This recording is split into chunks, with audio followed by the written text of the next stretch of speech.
Welcome to Manager Tools. This is Sarah. And I'm Mark. Today's podcast, Teaching Your Directs How to Interview, Chapter 1, Part 2 of 2. As always, our content has been crafted by humans, and we are now certified by Proudly Human. The questions this cast answers are, should my directs interview someone who would become their peer? How can I teach my directs how to interview? What do I need to teach my directs before they get a chance to interview? If you want answers to these questions and more, keep listening. Your team understands you, but does that mean you're communicating well? There's a difference between being heard and actually connecting. The Effective Communicator Conference reveals that your natural communication style works for only about 25% of the people you lead.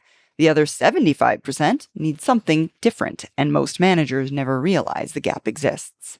At Manager Tools, we'll teach you how to read behavioral cues, adapt your style, and reach all of them. Available for individual managers and for full leadership teams. Visit us at manager-tools.com/ECC to learn more. Okay, now that they've read the book or they've gone to the conference and they've understood it, what we would have them do next is observe interviews that you're holding. If you had somebody on your team who was a direct, who was conducting interviews, had already done this, they could observe them as well, right? Not necessarily just you, right? Yeah, absolutely. Absolutely. Anybody who you thought was capable of delivering an interview that you would like to see emulated. Exactly. That's the thing. So now, again, folks, an important note, the guidance is best used by those managers who understand and use the Manager Tools effective hiring process. If you're not familiar with it, obviously it's going to be much, much harder to train your direct on the basics. I mean, to our point a moment earlier, I don't have them watch an interview that was a non-Manager Tools effective hiring manager interview and then think that was the right training, because it's obviously not. They're watching something completely different. It's a different thing. If you've got some old person on your team, no offense to old people, but I can say that because I'm old, I'm 65. But if you have somebody in your team who says, well, I'm a really good interviewer, I've been interviewing all my career and so on, and I've got my own style, but I'm really good at picking yeses and nos kind of thing, I wouldn't have that person be somebody that gets observed. I would only have somebody observed who interviews the way you want it to be done. And frankly, if I had somebody like that on my team who says, I've got my own style, I said, no, I'm not going to have you interview then. No, that's not what I'm doing. That's not what we're doing here. We're going to create a simple, repeatable, teachable process. I can't tell you how often I have this conversation with people. I just got back from Dallas. I spent a day with Premier Truck Group teaching one-on-ones and feedback and delegation. And I said, everything you do as a manager has to be teachable and repeatable. It has to be behavioral. It can't be your personality. It can't be ideas you have in your head and your super creative mind that other people may not have. It has to be something that's teachable so that other people can learn it and learn to get better at it, because the more time they spend at it, the more they tend to learn. One of my favorite phrases is, when you love doing something, it reveals all of its secrets to you. Well, the only way you're going to have all the secrets revealed to you of interviewing is by doing interviews. And that means somebody has to teach you first. Okay. The first step in teaching directs, other than having them read the Effective Hiring Manager and attend the conference, is to have them observe you or their peers conduct an interview. Please, this is a critical step. They have to be a passive observer of an effective interview to start the process. It would be easy to skip, but please don't skip it. Let them sit in and watch without the responsibility for asking questions and evaluating the answers and so on. As we've said, it's wrong to assume that being interviewed is in any way a good way to learn how to be an interviewer. It just is. So here's what you do. Here's how to do it. Notify your direct that they're going to be observing you or one of your trusted directs. Okay. Provide them the interview questions that you will be asking. Remember, the first step was to create the interview. So our interview's already created. We're not making things up as we go. Tell them their purpose when they sit in on your interview will be to learn how you conduct an interview, or how your direct conducts an interview, how you greet the candidate, how you ask questions, by following the interview questions that you have prepared, how you interject to learn about behaviors, the underlying behaviors, how you answer questions, how you take notes, how you finish the interview. Okay? That's the purpose. Tell them that's the purpose. And assuming they'll have to sit through more than one interview, make sure to tell them that you will not be asking for their input on the candidate. Okay? If you tell them, if you hint at them, or at the end of the interview, you tell them, what did you think of the candidate? You will confuse them. They will now have two focal points, you and the candidate. Tell them to ignore the candidate and to focus on you. If you give any indication, even flippantly, that they are there to evaluate the candidate, or you ask them for input on the candidate after the interview, you will have given them two separate responsibilities, which will dilute their effectiveness in both of them. Mm-hmm. And folks, if none of your directs have ever acted as an interviewer before using the Manager Tools hiring process, what we'd recommend is that you have them sit in on your interviews. If you have directs that have already been through this training process, you can have your learners sit in on your directs interviews as well. Yeah, it's like I use the word learners in the show notes because I was when I used the example of the car, Sarah, the driving versus being driven. In California, when I was young, when Mike was young, when we got our driver's licenses, I don't know what it's called everywhere else, but we had a thing called a learner's permit. And you couldn't drive without an adult in the car. It wasn't a full driving license. I think it was at 15. And then you could get your driver's license, the actual driver's license. Although I know, like in the UK, maybe in Canada too, they don't call it a driver's license. They call it a driving license. But there's a step before getting a driver's license, and it's called a learner's permit. And you can't have a learner's permit and just have all your buddies in the car. You have to have an adult with you. So the learner is going to sit in on you or your directs interviews. Now, listen, this is an important thing to avoid the issue of the perception on the part of the candidate that this could be a panel interview. You have your direct sit behind and to the side of the candidate so they can see you clearly, maybe over the shoulder of the candidate, but they cannot see the face of the candidate. If that means you have to change your physical layout for the interview, do so. Tell them to largely ignore the candidate. They won't be able to ignore them completely. We tried that. You can't get them to completely ignore it because they're fascinated by not having a responsibility to make a decision, but watching an interview occur. And by the way, we don't recommend you show them a video of an interview. We don't. We tried that years ago. It doesn't work nearly as well. They're not connected. If they're in an interview room, they will sit quietly and they will take notes. If they're at their desk watching a video, they'll be distracted. They'll stop the interview. They'll lose their focus. They'll lose their thread that they're watching and so on. And tell them to really try to evaluate the candidate. The session is not about the candidate for them, but it's about them learning how you or one of your directs who's good conducts an interview as an interviewer. Yeah, you brought up a really good point a minute ago, Mark, that you don't want them to watch a video of an interview. What that brings up for me then is, how do they train their directs to interview if there is no interview for them to watch? I'm not sure I follow you. What I think I'm hearing is that the only way you can train another interviewer, your direct, the only way you can train them using this process is if you have got some interviews to be watched. But what if you don't have that kind of time? That's a very good point. What do you mean that kind of time? What if I don't have 3 candidates or 3 candidate cycles to wait for someone to have learned enough information over the course of time to actually train them? Yeah. Okay. I think that's fair, but I think what we're getting here is a fundamental issue of time versus quality. If I understand your question correctly, what you're saying is I can't wait. Okay. Then if that's the case, if you truly cannot wait, then what you have to do is accept that you're going to have somebody conduct an interview who's not qualified to conduct an interview. And in which case I would not have them interview. I mean, I just would never let anybody conduct an interview unless they've proven to me that they can do an interview. And we're not even to second step yet. Okay. Yes, you're absolutely right. But What if they did conduct an interview, they just conducted and viewed mock interviews? Does that work? A mock interview? Yeah. Like what if, like, for example, we set up an interviewing situation where I am interviewing one of the already employed directs on my team. It doesn't strike me as wrong.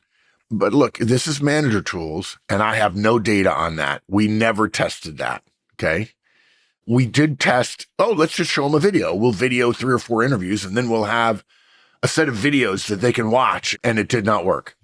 They were much less effective when they got into the interviewing seat, into the interviewing chair, because they were just had watched videos watching. It's not the same. Yeah, passively and checking email and so on. And it ticked me off. I'm like, hey, your boss told you. We told your boss what to tell you about watching this interview, and you just ignored him. Now, I think that actually would be worse. This was, we gathered data on this 30 years ago.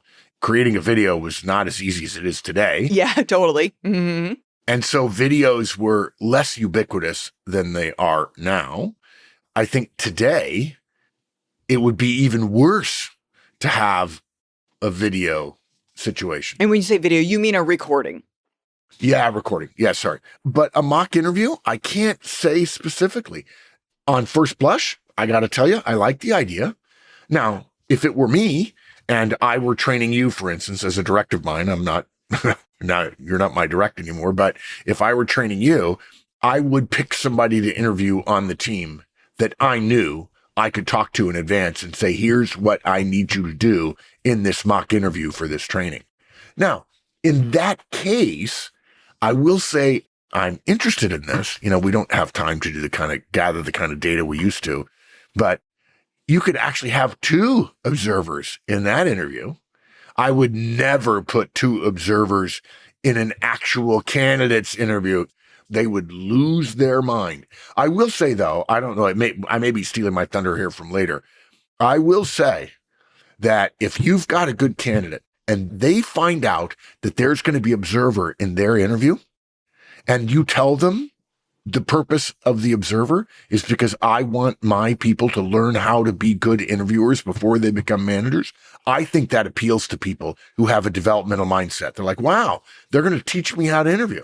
Yeah, you can't be on this team without learning how to interview, because you're going to get a chance to interview your future peers, and I'm not going to have you do whatever the heck you think is what you consider to be good interviewing when there's no reason to believe you would be a good interviewer at all. Okay. Yeah. Sorry, folks. I took us off on a segue there, but I just had an interesting moment, like an interesting idea. Okay. So going back to this idea that you are interviewing an actual candidate, let's now adjust that for what if it's a video interview? I mean, video interviews are pretty predominant. I mean, there's a lot of Zoom interviews happening around us. What we would recommend is the same steps as before, with the addition of have your observer turn off their video after they've been introduced to the candidate. The candidate is going to our previous points, immediately, at the beginning, they're going to have a feeling about it. But then once they get into the answering of questions and all the stress and all of the brain power associated with actually being a good candidate, they're going to forget about the second interview in their room, especially since they can't see that person's face anymore. They're just a gray box at this point. Yes. Obviously, our seating guidance doesn't apply because you don't need to set up the dynamic in any sort of way. It's just them in the room with their camera off. Yeah. Now, when the interview starts, after you greet the candidate as if the observer is not there, introduce the candidate to your direct who is observing. So if I were interviewing Mike and you were the observer, I'd say, Mike, I'd like to introduce you to Sarah Horstman. She'll be observing the interview today. Okay. Now, you also want to explain to the candidate that this is not a panel interview or a dual interview. Candidates hate those guys. We have a podcast, I think, that says panel interviews are the devil. I actually think that's the title. I'm not sure, but it's something really like that. Yeah. It's dark. Yes, it's dark markish. Yeah. And rather, your direct is simply there to be trained on how you interview on your team. And by the way, if you get hired, you can look forward to the same kind of training. Tell the candidate that your direct will be observing you and will not have any input into the hiring decision. Now, following the interview, It doesn't have to be before you make the decision, okay? Review the interview with your direct. Ask them what they learned. Ask them about the notes that they took. Keep in mind that you will have been interviewing the candidate, whereas your direct will have been paying attention to you. Again, don't ask opinions about the candidate. They're in no place to comment. If they really carried out their responsibilities, they didn't key on answers. They're going to hear the answers, but they won't be listening the way you want them to. Otherwise, they're going to be like in a tennis match, going back and forth, paying attention to the candidate, paying attention to you, and they will essentially lose some of the focus on you because that's what they're trying to learn how to do, to be you, the interviewer, in the interview. That would be the counter to the stated purpose of you having them there to begin with. Mm-hmm. And folks, we recommend that you have your directs observe 2 interviews before you allow them to proceed on to the next step, which we're going to get to in a minute here.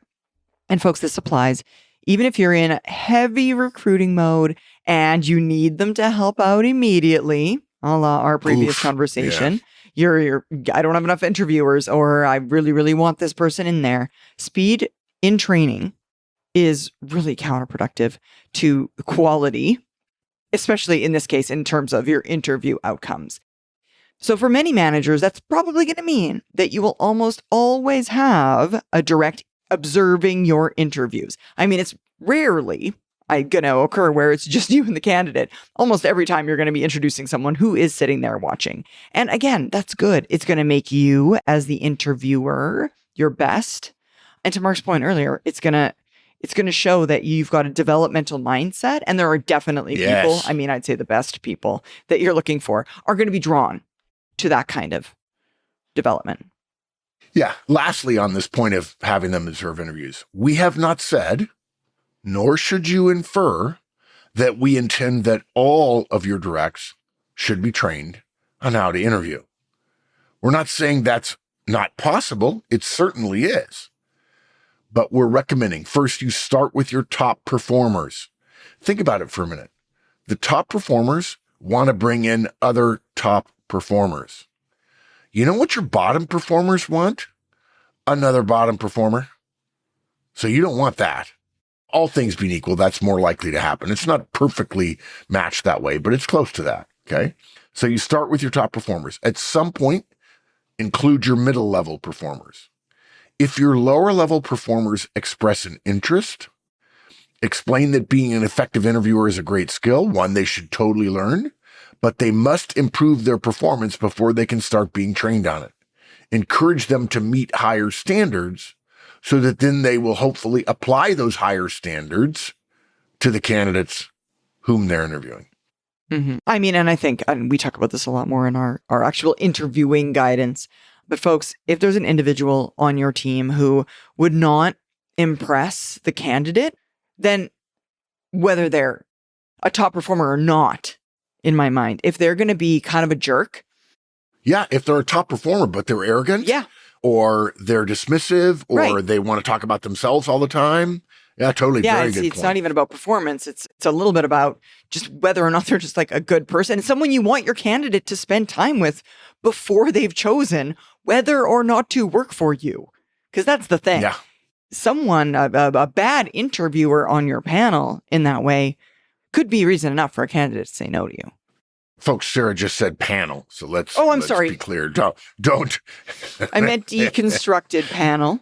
Yes, exactly. Very good. That's a very fancy way of saying it. Yes, exactly. When your team isn't hitting the mark, the instinct is to push harder.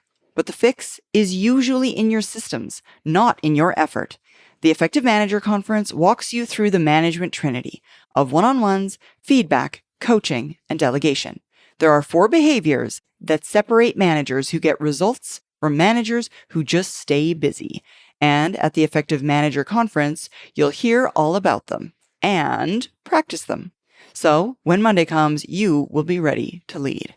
In-person and virtual options are available. Visit us at manager-tools.com/EMC to learn more today. Okay. Our next step in the process is to conduct interviews without full input. Okay. What do we mean by that? Once a direct has observed at least 2 interviews, and by the way, you could make them observe 5 interviews if you wanted, if you didn't get a good sense if they were learning up to speed, and that's fine. That's fine, okay? But once they've observed at least 2, don't promote them after 1. Again, conducted by either you or one of their peers, you can allow them to conduct an actual interview. Put them on the interview schedule for a candidate when the candidate comes in for their final set of interviews. Mm-hmm. And folks, as an important aside, we've been referring to interviews here and not really screenings. Reserve your screening interviews for you or your best direct, because that's an interaction that you're going to... tougher. Yeah, they're tougher. And you're going to want to make a decision in 30 to 45 minutes. So the screening interview is really next level. Your beginner interviewers will have an hour, maybe even 90 minutes, which ought to give them, being that they're not as good an interviewer, more time to kind of suss out those important details. Yeah. It's not as much a time crunch. You know, yes. and you don't have to be as good as it's more quickly. Expansive. And yeah, exactly. And they're not going to trust themselves. And that's the problem. If you have 30 to 45 minutes, you're going to have to trust yourself. Yeah. And that self-trust in those situations will only come with reps, with experience.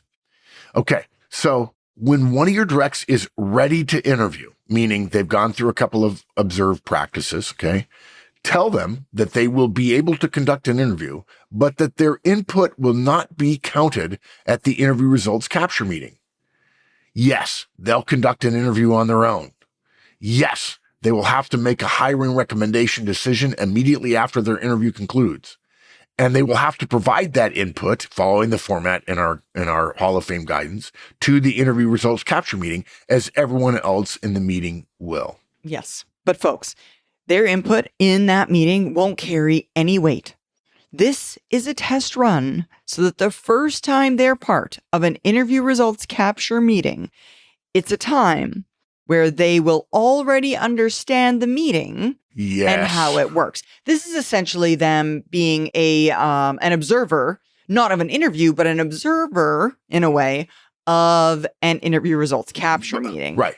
But an active observer, because they're going to have a speaking part. Yes, exactly. They're going to have a speaking part that won't count for anything this time, but when their input matters, they're not going to be experiencing this process for the very first time. And thus, it's basically a practice round, really, of interview results capture meeting. Yeah. You don't want them to come to a new process that they've never been to before and have what they're doing count. There's an issue of content and there's an issue of process. Okay, so they've got the content, but they don't know the process, and that might affect how they behave. And so we want to give them at least one rep through there before they start getting counted. You don't have to tell the candidate that their vote won't count. Don't tell the candidate that. I think that will cause candidates to do stupid things. Mm-hmm. But definitely you'll want them to know. And that will allow them to conduct a full interview and not feel the pressure of, oh my gosh, I could be wrong. All right. So we did go long. Obviously, I like talking about interviewing. So let me summarize. I'm going to say it again, folks. A manager's most important strategic contribution to their organization are the people they hire.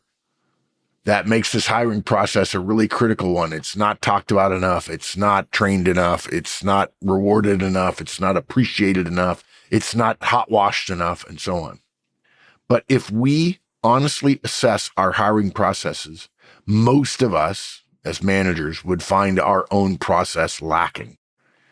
It is the rare manager who can conduct one interview by themselves and make a great hiring decision. And to do it right, multiple interviews must be conducted. Folks, we can't afford to be wrong here, right? We do not want to introduce the warm body problem to our team, because every warm body has a halo, and getting rid of somebody is much more painful on the team than choosing not to hire. To conduct multiple interviews, we need to have multiple competent interviewers, and that means those interviewers, your directs, need to be trained. But training them is easy following this guidance. Tell them about the overall interview process. Have them observe. Let them conduct interviews without giving their input to the results capture meeting. then they'll be ready to contribute effectively. What's more, you'll be creating a cadre of effective interviewers, which will make them better when they get promoted, and you'll be developing effective future leaders, which is exactly the second responsibility of every executive. So, well done you. Well done you. That was fun. That was good. It was really good. Thanks, Mark.